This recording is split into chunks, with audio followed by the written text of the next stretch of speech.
Bird flu नवापुरात chicken, अंडी, बिर्याणी व तत्सम पदार्थ विक्री करण्यास प्रशासनाची बंदी.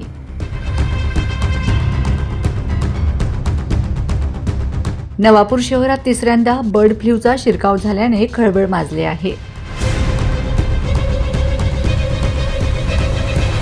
जिल्हाधिकाऱ्यांच्या आदेशानुसार 1 मे पासून बाधित क्षेत्रातील 1 किलोमीटर परिघातील पक्षी, अंडी आणि पोल्ट्री खाद्य नष्ट करण्याची प्रक्रिया युद्ध पातळीवर सुरू करण्यात आली आहे. या पार्श्वभूमीवर खबरदारीचा उपाय म्हणून नवापूर नगर परिषद प्रशासनाने शहरात चिकन, अंडी आणि बिर्याणी विक्रीवर पूर्णपणे बंदी घातली आहे. नवापूर नगर परिषद हद्दीत सुमारे 20 ते 25 पोल्ट्री फार्म आहेत. पोलीस प्रशासनाने नगरपालिकेला पत्राद्वारे सूचित केल्यानंतर पालिकेने तातडीने अंमलबजावणी सुरू केली आहे. शहरातील मच्छी मार्केट परिसरातील चिकन विक्रीची दुकाने बंद करण्यात आली आहेत. मात्र काही ठिकाणी अंडे आणि बिर्याणीची विक्री सुरू असल्याचं निदर्शनास आलंय. यावर व्यावसायिकांनी अधिकृत सूचना मिळाली नसल्याने व्यवसाय सुरू ठेवल्याचे सांगितले.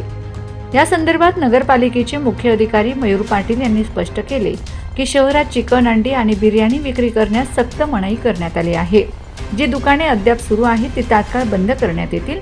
बंदीच्या आदेशाचा पालन जे व्यावसायिक करणार नाही त्यांच्यावर कायदेशीर कारवाई करण्यात येईल असे देखील त्यांनी सांगितले. प्रशासनाच्या या निर्णयामुळे स्थानिक व्यावसायिकांचे मोठे आर्थिक नुकसान होत आहे. अचानक विक्रीवर बंदी आल्याने आमच्यावर उपासमारीची वेळ येईल अशी प्रतिक्रिया अनेक लहान व्यावसायिकांनी व्यक्त केली आहे. ही बंदी नेमकी किती दिवस राहणार याबाबत अद्याप प्रशासनाकडून कोणतीही स्पष्टता देण्यात आलेली नाही. त्यामुळे व्यापाऱ्यांमध्ये चिंतेची सावट आहे. नागरिकांनी बर्ड फ्लूला घाबरून न जाता शासनाने दिलेल्या निर्देशाचे काटेकोरपणे पालन करावे असे आवाहन तालुका प्रशासनाकडून करण्यात आले आहे. Bureau report, Navapur express news, Navapur.